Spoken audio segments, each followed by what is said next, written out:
Вие сте со новото магазинско издание на емисијата 360 степени. Во најавата издвојуваме.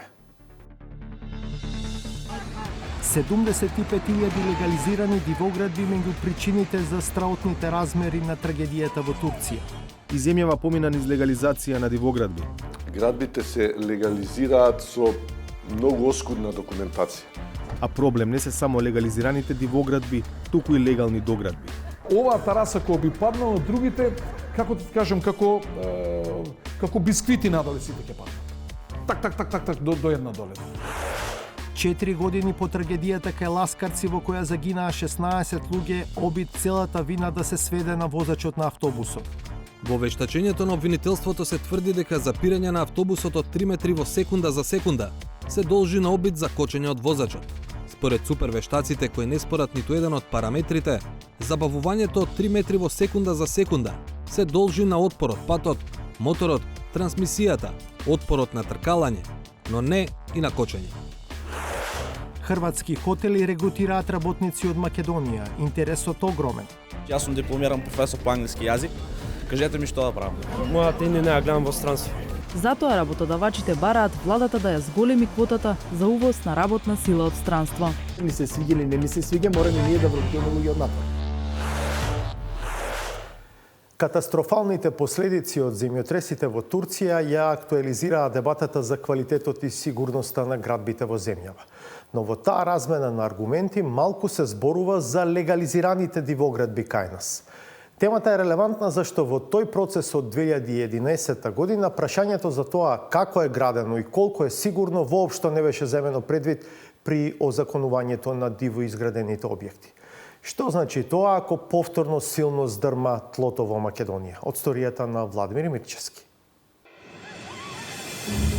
Веќе се бараат причините за катастрофата. Некои посочуваат и на бранот легализации на дивоградби во Турција, постената пред 5 години. Биле легализирани повеќе од 75.000 објекти. И земјава помина низ легализација на дивоградби. Градбите се легализираат со многу оскудна документација. Експертската јавност предупредува дека е време нешто да се преземе. Еднаш се случил, пак ќе се случи. А проблем не се само легализираните дивоградби, туку и легални доградби. Оваа тараса која би паднала, другите, како ти кажам, како бисквити надоле сите ќе паднат. Так, до една доле. Неколку дена по катастрофата што ја погоди Турција и Сирија, во Скопје, градот кој пред 60 години беше разорнат од земјотрес, дојдоа јапонски експерти за заедно со колегите од ИЗИС да дебатираат за сизмички отпорни градби и примена на најсовремена технологија и стандарди. По 1963 година Скопје важи за град во кој се внимава на критериумите за сизмичко градење. Проектите се детални, статиката е императив, се инсистира на контроли, а на објектите од преку 300 квадратни метри проверка врши и самиот Институт за земјотресно инженерство. На терен вршиме контроли и тоа е една од најголемите можда придобивки на институтот, на ИЗИС, бидејќи сме констатирале во фаза на изведба каде што има потврлување, ние викаме на марките на бетон, ако е, пак ќе кажам за армино-бетонска конструкција, односно вградениот бетон не ги задоволува прописите онака како што е предвидено во проектот, тогаш градбата се стопира, имаме такви случаи. Но 12 години претходно, во собранието поминува закон за постапување со бесправно изградени објекти со кои се овозможува низ релативно лесна и брза постапка легализација на дивоградби. Со популистички чекор под превезот дека е во интерес на граѓаните, всушност се направи упат во деценискиот систем за одобрување и контрола на градби. Градбите се легализираат со многу оскудна документација. Можеби тоа за властите е добра, меѓутоа за нас, градежниците и експертите кои што работиме во оваа област, не е доволна. Бидејќи вие, од кога ќе го легализирате објектот, вие немате никаква, ние викаме, проектно-техничка документација. Се легализираат со геодетски елаборат и со некое барање и со сметки од, не знам, платени комунални сметки, дали електрична енергија или, не знам, вода. Со тоа го ставате објектот во легална употреба, а вие немате никаков проект. Ја пак ќе се оградам. Можеби објектот е добро изведен, квалитетно, меѓутоа немате никаков проект кој што ќе помине овие контроли што претходно ги кажувавме. На Градежниот факултет во Скопје професорката Елена Думова Јовановска, која со години работи во областа на сеизмичка градба, вели дека прашањето на дивоградби се провлекува уште од времето на поранешната федерација, не само во земјава, туку и во регионот. Затоа во 2004 година е подпишана Виенската декларација со која земјите се обврзуваат дивоградбите да ги внесат во системот. Обврската на владите на државите да најдат начин овие објекти кои што се надвор од системот да ги внесат во системот. Кој е патот? Да се изготви елаборат на актуелна состојба на објектите. Што треба да содржи тој елаборат беше оставено, отворено прашање со разгледување на различни можности. Тоа што за жал кај нас се усвои, тој елаборат е само геодетски елаборат кој што констатира габарит на објектите и затоа јас велам дека тоа е економска легализација. Вие ги пуштивте на пазарот да тие можат да бидат продавани, купувани, отуѓувани, а немате никаква информација во поглед на нивната сигурност. На ниво на цела држава постои така наречена карта на сеизмички хазард која ја објаснува потенцијалната опасност од земјотрес. Она што недостасува, како што објаснува професорката, се карти на сеизмолошки ризик. Поточно, јасен опис на тоа што е во ризик кога би удрил земјотрес. Значи, вториот дел од картата на сеизмичкиот ризик е инвентарот. А потоа има други елементи, процената од која ќе знаете, например, знаете дека имате, 600 армирано-бетонски згради градени после 92 година, па имате, 300 згради градени земјотрес, пред Скопскиот земјотрес. И за сите од нив ние имаме во науката разработени методи како грубо да процениме. Ако имам 300 згради од тој калибар, од таа типологија, кој тип на штети можеме да ги очекуваме. А зошто е сето тоа потребно? Затоа што пак се навраќаме на актуелната состојба во регионот на Турција и Сирија. Земјотресот се случи. Што после? Тоа не смеете да го решавате откако ќе се случи. Така да, овие карти на сеизмички ризик се потребни за да вие можете правилно ги планирате активностите после земјотрес. Зборуваме за земјотреси од овој ранг. Тука непознаницата за дивоградбите е дополнителен ризик кој што ние едноставно е непознаница. Скопски Карпош е една од општините што силно се развиваат токму по 1963-та. Во последните години е зафатена од нов феномен – доградби на згради, што хоризонтални, што вертикални. Стефче Јакимовски, кој во неколку наврати е градоначалник, во периодот 2013-2014 нарачал истражување за ситуацијата со постарите згради во општината кои се доградуваат. Изис ја спровела анализата. Во кое што тие ни укажа дека во голема опасност се зградите во Карпош 1 и Карпош 2, кои се градени пред или непосредно по земјотресот во 1963 година, од причини што најголем дел од нив зидовите се носечки, дури некои од нив имаат бетонски носачи кои се доле во долната зона на зидот и со доградбите има граѓани кои што нормално земаат со хилти, ги уништуваат тие делови со цел полесно да можат да комуницираат со доградениот дел и внатре со собата. Тоа значи дека на тие делови комплетно статиката се нарушува во тие згради, се отвараат прозори на несоодветен начин, за да градежниот инспектор влезе во некој дом, за тоа е потребно судски налог кој што навистина многу тешко се добива. Јакимовски не испревари во прашањето што логично се наметна. Веројатно ќе прашате зошто тогаш им давате одобрение за градба? Да, тоа е логично прашање, затоа што законот не предвидува вакви анализи, бидејќи не е ставено тоа во законска одредба, нашите сугестии се само сугестии, а дали тие ќе ги испочитуваат или не, тоа зависи од одговорниот однос на куќните совети, на граѓаните и така натаму, што најчесто не е така, за жал. Додека разговаравме со Јакимовски од прозорецот на неговата канцеларија, директно гледаме во една од бројните доградби во Карпош кои градоначалникот ги посочува за опасни. Еркерни тараси, он ставил фасан. Еркерна, знаеш што е еркерна? Значи, кој сфрлена на оваа тараса, ти ставаш фасан на цигла и ја правиш доградба кујна или не знам што, па замисли кој е тоа. И сега оваа тараса која би паднала, другите, како ти кажам, како бисквити надоле сите ќе паднат. так до една доле. Од силата кој чуди, сите ќе ги сруши. Прашањето за безбедноста на овие доградби, како и на дивоградбите, се актуализираше по апокалиптичните сцени од Турција и Сирија. Експертите соговорници на 360, не иземајќи ја и собствената одговорност при носењето на лабавите прописи во 2011 за легализација на бесправно изградени објекти, сега гласно повикуваат за многу поголемо внимание при евентуално носење на нова легислатива во оваа сфера. Зашто 2 години чека на усвојување втор закон за легализација на дивоградби. Ако проценките се дека во моментов има околу 100.000 диво изградени објекти, а во 2011 ги имало околу 300.000, дали најмалку 200.000 градби, иако веќе легални, се длабоко во сивата зона на безбедност.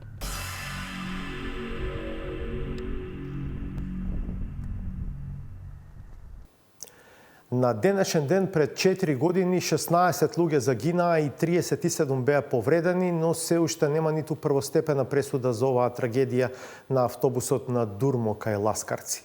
Освен што трае долго, правичноста на судскиот процес е веќе доведена под прашање од семејствата на жртвите. Обвинуваат дека се прави се за вината да падне врз еден човек, возачот на автобусот. Александар Димитриевски прави детален преглед. Каде и зошто заглави судењето и каде и зошто дополнително нареченото супервештачење одстапува од вештачењето на обвинителството. На овој ден, пред 4 години, цела држава разбра каде е Ласкарци. Нива во атарот на селото беше местото каде принудно запре попладневниот автобус Скопје-Гостивар на компанијата Durmotours. Откако возачот загуби контрола над возилото патувајќи по блискиот автопат. Од 55 патници во автобусот, 16 го загубија животот, а уште 37 завршија со потешки или полесни повреди. Уште на првата годишнина од несреќата, преживеаните и роднините на жртвите кажаа што им преостанало да посакуваат.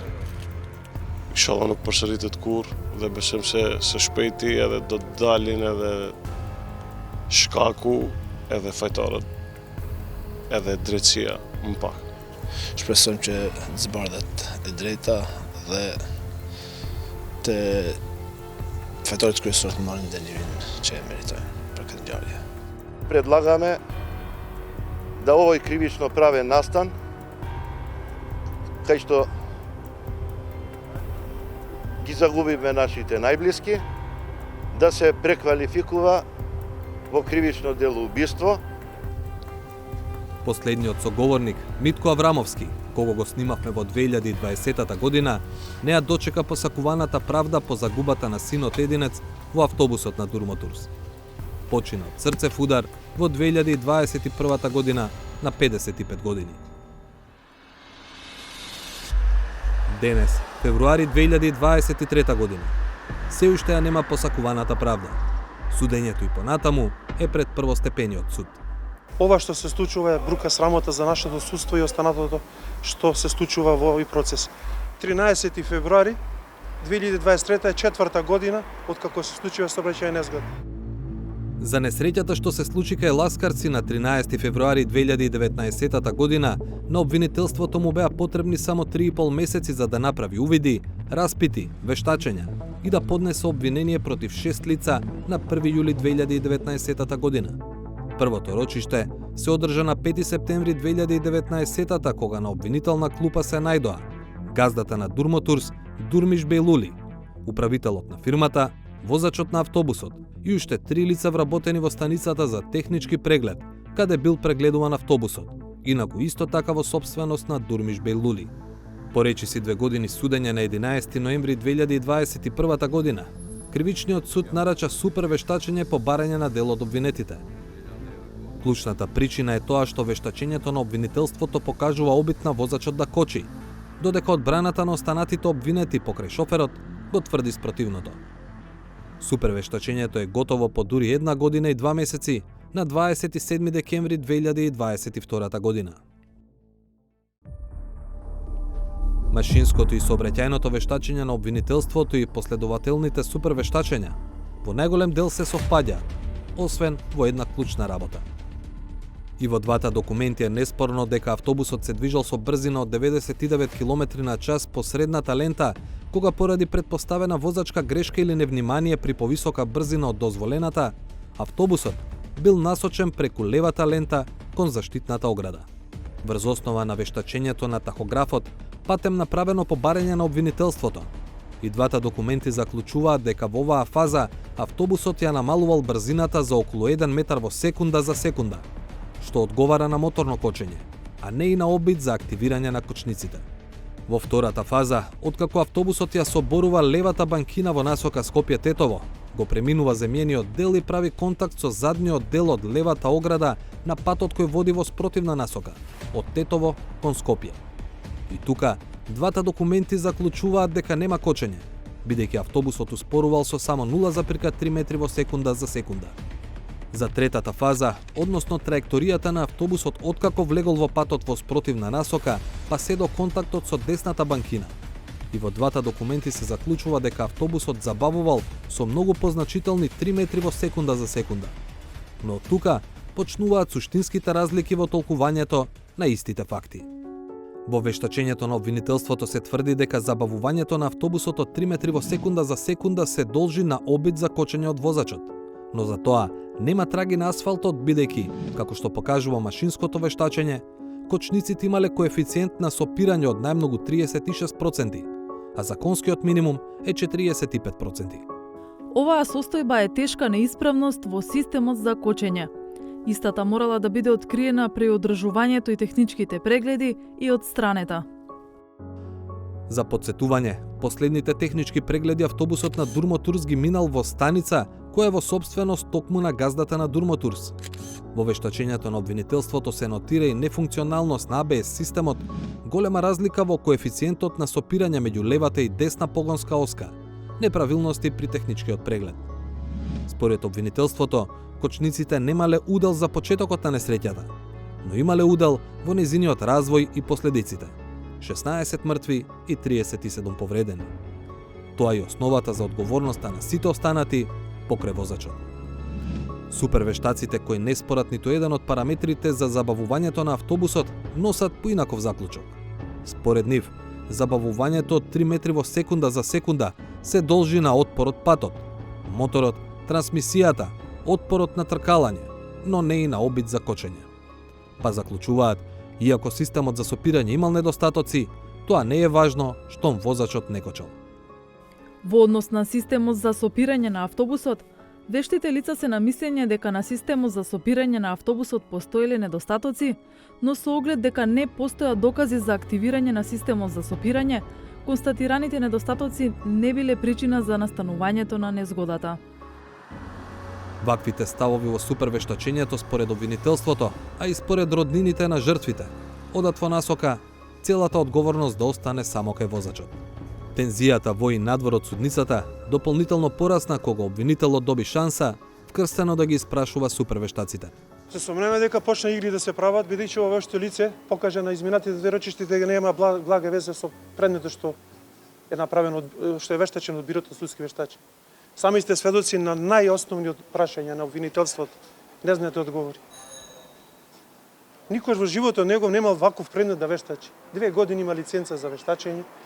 Не знае да чита тахографски ленти. Па како ние да веруваме, оштетените, дека тоа вештачење што го направило бирото и тоа вешто лице е релевантно, издржано и професионално направено.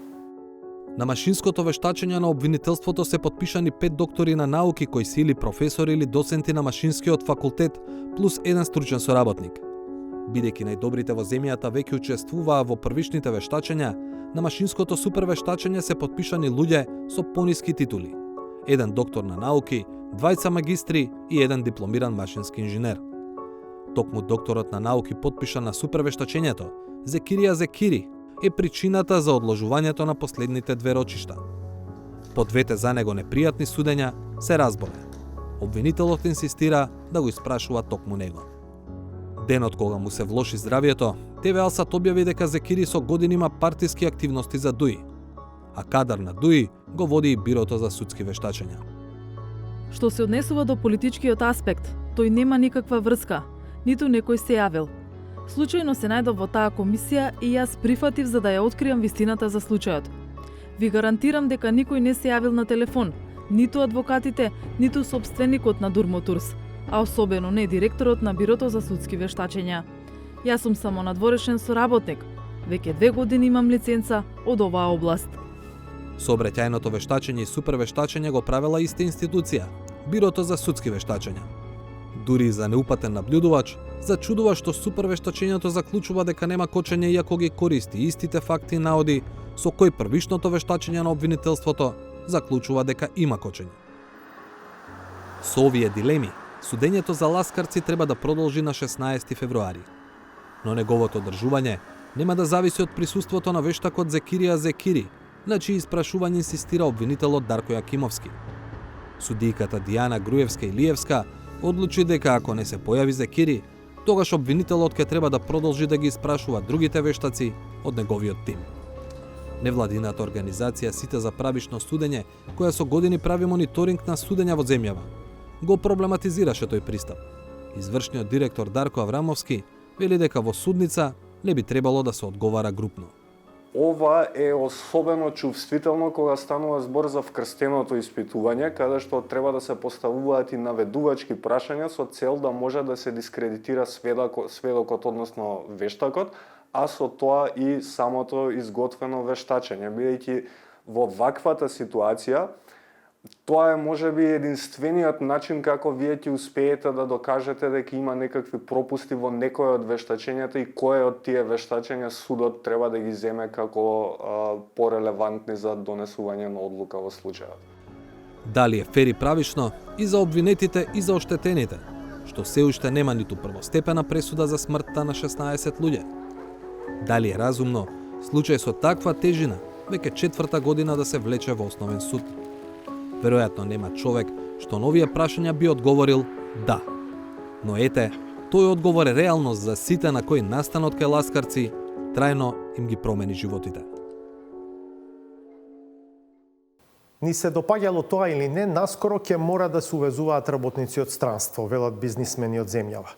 Предвидувањата се дека за неколку години недостигот на работна сила ќе биде толкав што сериозно ќе влијае на производството и полнењето на државниот буџет и здравствениот фонд.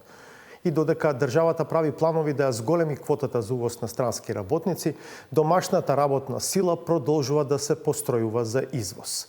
Славица Филиповска-Иванова. Секоја година бројот на вработени во текстилната индустрија во земјава се ситни за 3%. Не може да ги замениме луѓето работнички кои ни во пензија и затоа и опаѓа вкупниот број на работници, затоа што нема интерес. Работна рака недостасува речиси во секој сектор, од градежници, заварувачи, возачи до комерцијалисти, па и програмери. Затоа работодавачите бараат владата да ја зголеми квотата за увоз на работна сила од странство. Ке дојде ред да ние мораме да погледнеме на вистината во очи, да кажеме луѓе ни се свиѓа или не ни се свиѓа, мораме ние да вработуваме луѓе од надвор. Затоа што ако тоа не го направиме, верувајте за период од 10 до 15 години, ќе имаме страшен пат на производството, значи на буџетот, ќе нема од кај да се полни и ќе имаме проблем со исплатата на пензии, на здравствените работници, на образованието и така надолу. Странски работници и досега доаѓале во државава, а Агенцијата за вработување е еден од филтрите што ги одобрува нивните ангажмани. Секоја година интересот е се поголем. Ако во 2020 имало околу 3700 барања, лани бројот се искачил до околу 5300 барања по различни основи. Годинава, само во јануари поднесени се 347 барања. Квотата за увоз на странска работна сила годинава изнесува 5000, исто како и лани.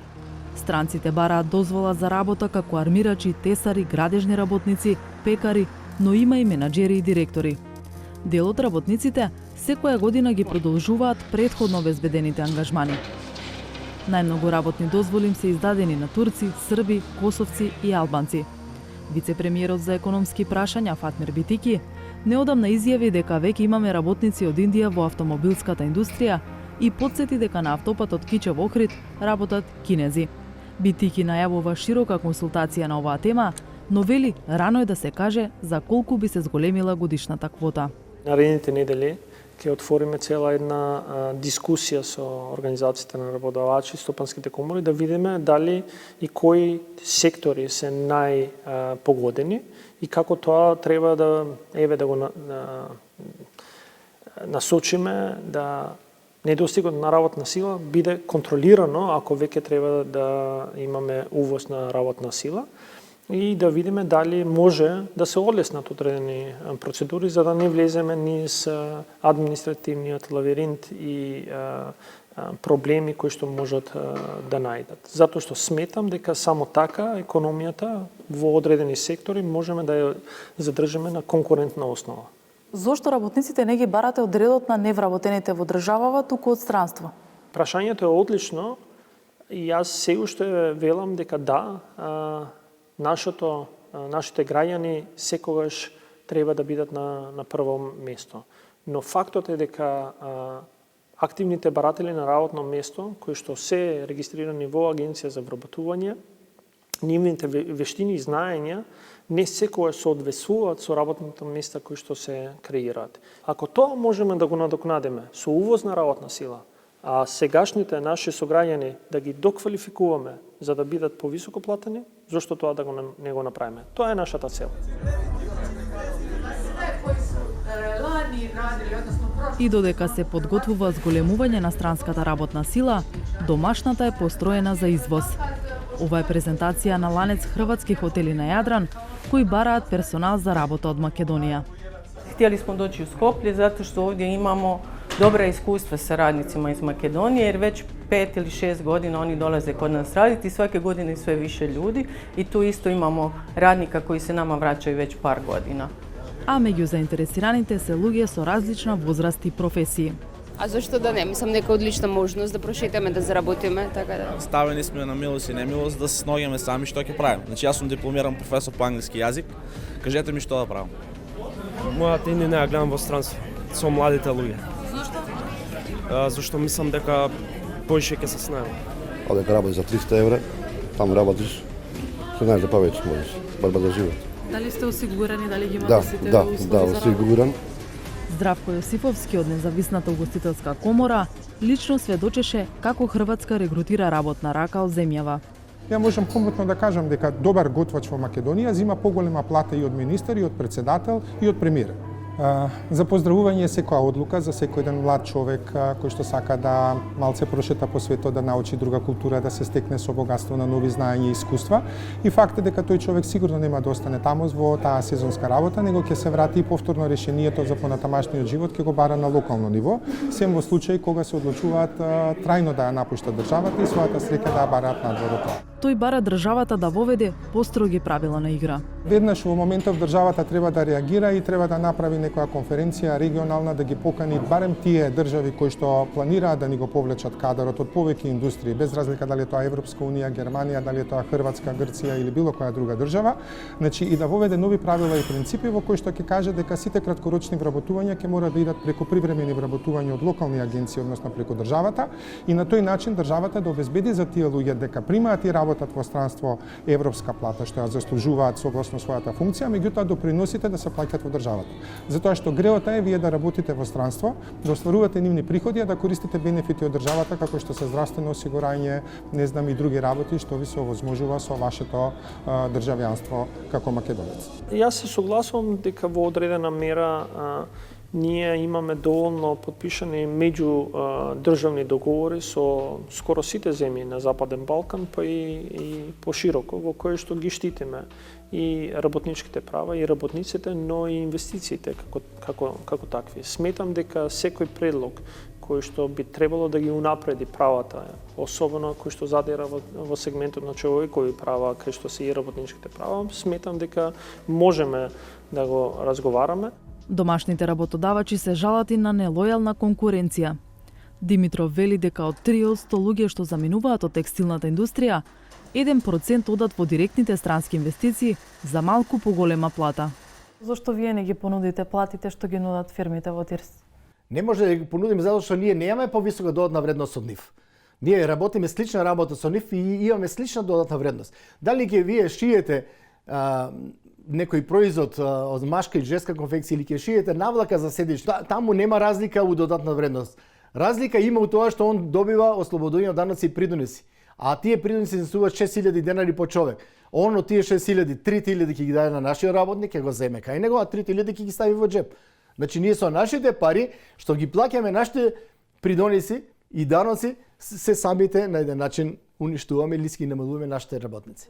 За вице-премиерот Битики, реалноста е поинаква.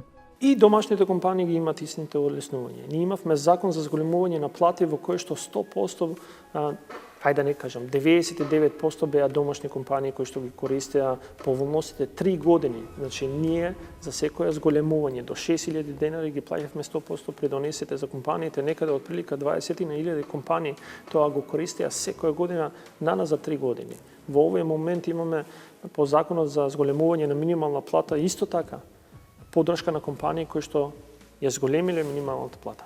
Поволностите, велам, е само мит. Во реалноста не е така. Тоа што има движење на работната сила, во ниедна економија не се смета за лош тренд, вели Битики, и порачува дека причината за одливот е можеби во односот на работодавачите кон работниците и вреднувањето на нивниот труд. Овде вообичаено правиме пауза, па потоа ја гледаме новата саботажа.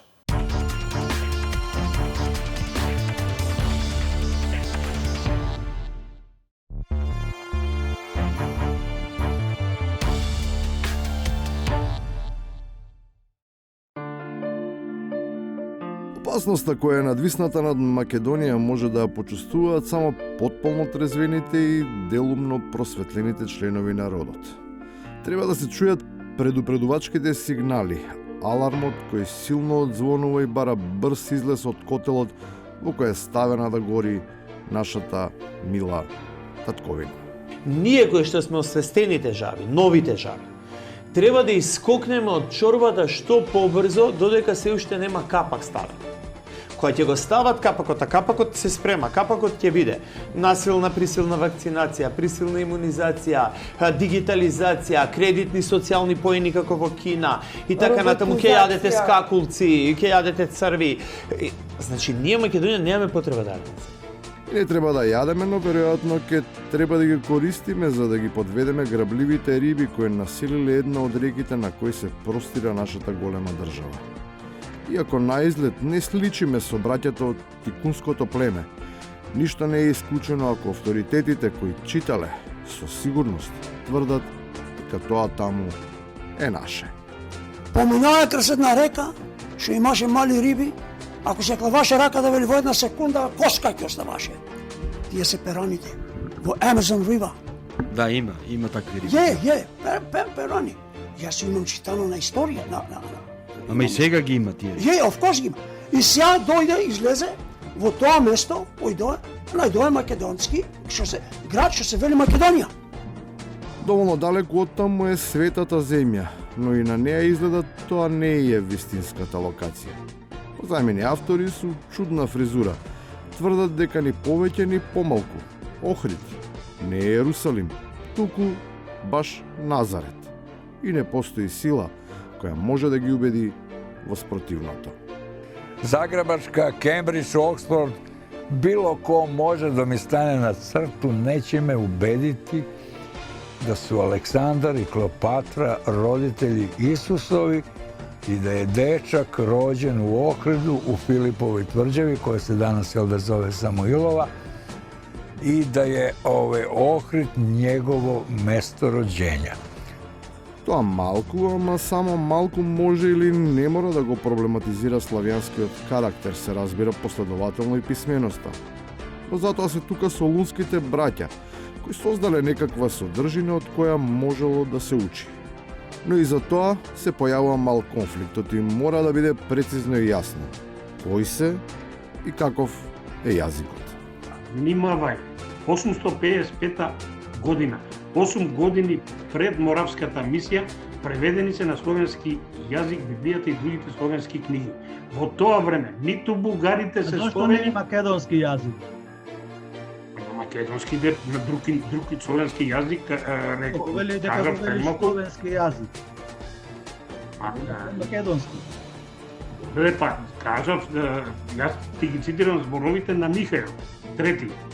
И на крајот, постои ли поголема идентитетска потврда, ако не е ова, од 1980 година, на Кејот, символично на мостот на Обединети нации, блиска средба од трет вид, на која јасно се слуша наша реч. Значи целата река Вардар буквално се осветли и одеднаш се појави као бел флеш, како сјајна, многу јака и јасна бела светлина. Меѓутоа, како што се разбистри поише и поише, повеќе и повеќе видов дека пар силуети стојат од таа страна и у истиот момент на македонски јазик, значи во главата почнам да слушам гласови, значи да не се плашам дека не се тука да не повредат. И едно од тие суштества ми даде, мислам, враг, пошто имаше мислам, 4 прсти. Известно е дека вонземјаните го користат македонскиот јазик, но треба да се освежи меморијата и тогаш сигурно ќе се свати дека подадената рака не била баш со 4 прста, туку 3 со 2 подвиткани, кои го символизираат традиционалниот поздрав. Цела да е. Толку за вечерва. Следното наше издание е в петок во 22:20.